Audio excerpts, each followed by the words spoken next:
Hi friends, welcome back to my channel. భారతదేశ చరిత్ర part 1 చేశాను కదండి. ఇది కంటిన్యూషన్ పార్ట్ 2. అలాగే దీంట్లో ప్రాచీన భారతదేశ చరిత్ర గురించి డీటెయిల్గా తెలుసుకుందాం.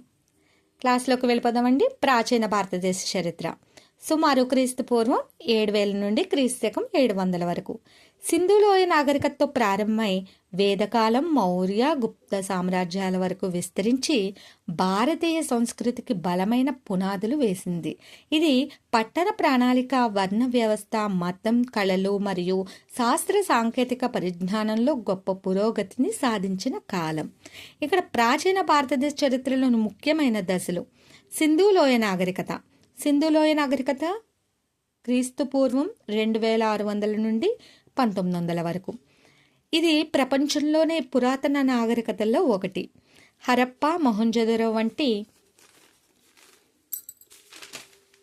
పట్టణాల్లో అధునాతన డ్రైనేజీ వ్యవస్థ, ఇటుకల ఇళ్ళు, వ్యాపార సంబంధాలు ఉండేవి. వేదకాలం క్రీస్తు పూర్వం 1500 నుండి 500 వరకు. ఇండో ఆర్యన్ల వలసల తర్వాత వేదాలంటే ఋగ్వేదం, సామవేదం, యజుర్వేదం, అథర్వణ వేదం రచించబడ్డాయి. అలాగే సమాజం వర్ణ వ్యవస్థ అంటే బ్రాహ్మణ, క్షత్రియ, వైశ్య, శూద్ర విభజించబడింది వేదకాలంలోని. అలాగే మహాజనపదాలు. మౌర్య సామ్రాజ్యం క్రీస్తు పూర్వం 600 నుండి 200 వరకు. ఇక్కడ 16 మహాజనపదాలు ఉద్భవించాయండి. ఎన్ని మహాజనపదాలు ఉద్భవించాయండి? 16 మహాజనపదాలు ఉద్భవించాయి. మగధ బలపడి చంద్రగుప్త మౌర్యుడు అశోకుడి కాలంలో మౌర్య సామ్రాజ్యం దేశాన్ని రాజకీయంగా ఏకం చేసింది. అలాగే ఇక్కడ గుప్త సామ్రాజ్యం సుమారు క్రీస్తు శకం 320 నుండి 550 వరకు. ఈ కాలాన్ని భారత చరిత్రలో స్వర్ణయుగంగా పిలుస్తారు. ఇది ఇంపార్టెంట్ అండి. స్వర్ణయుగం. గుప్త సామ్రాజ్యాన్ని ఏ యుగంగా పిలిచారు అంటే స్వర్ణయుగంగా పిలిచారు. లేకపోతే స్వర్ణయుగం అని దేనికి, ఏ సామ్రాజ్యానికి పేరు వచ్చింది? గుప్త సామ్రాజ్యం. ఇది ఇంపార్టెంట్ బిట్. అలాగే కళలు, సాహిత్యం, సైన్స్, గణితం, గణితం ఎవరండి? ఆర్యభట్ట. మరియు ఖగోళ శాస్త్రంలో అద్భుతమైన అభివృద్ధి అనేది జరిగింది ఈ గుప్త సామ్రాజ్య కాలంలో.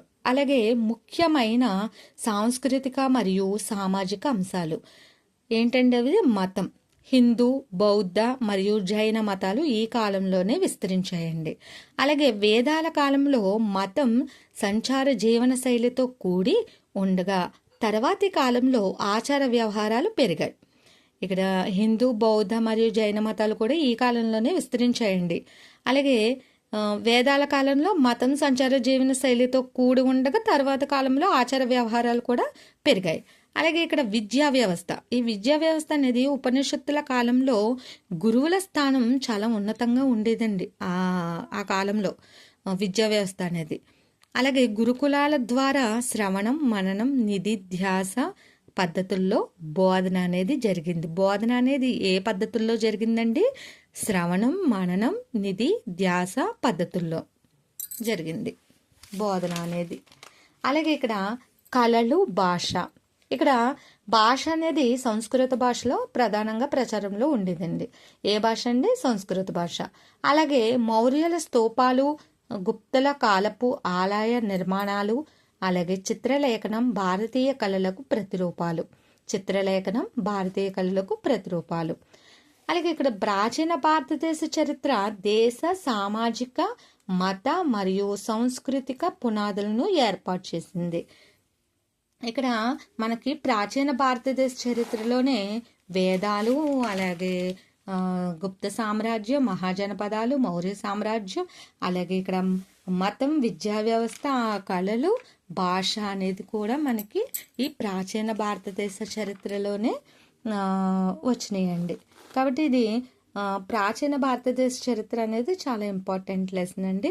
అలాగే ఇక్కడ వచ్చేసి సింధులోయ నాగరికత గురించి నెక్స్ట్ క్లాస్లో మనం వివరంగా తెలుసుకుందాం.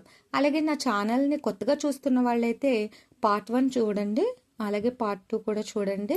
అలాగే కొత్తగా చూస్తున్న వాళ్ళైతే లైక్ చేయండి, షేర్ చేయండి. అలాగే తప్పకుండా సబ్స్క్రైబ్ చేయండి. సబ్స్క్రైబ్ చేస్తే కనుక మరిన్ని వీడియోస్ మీ ముందుకు నేను తీసుకొస్తాను. అలాగే మీకు పార్ట్ 1, పార్ట్ 2 అలాగే నేను తెలుగు గ్రామర్ కూడా పార్ట్ 5 వరకు చేశానండి. పార్ట్ 6 నేను త్వరలోనే పెడతాను. అలాగే మీరు దాంట్లో ఏమన్నా డౌట్స్ వచ్చినా ఈ భారతదేశ చరిత్రలో డౌట్స్ ఏమన్నా వచ్చినా కానీ మీరు నాకు కామెంట్ చేయండి. అలాగే మీకు ఏమన్నా అర్థం అవ్వకపోయినా కానీ నాకు కామెంట్ చేయండి. ఓకేనండి. బాయ్. Thank you. బాయ్.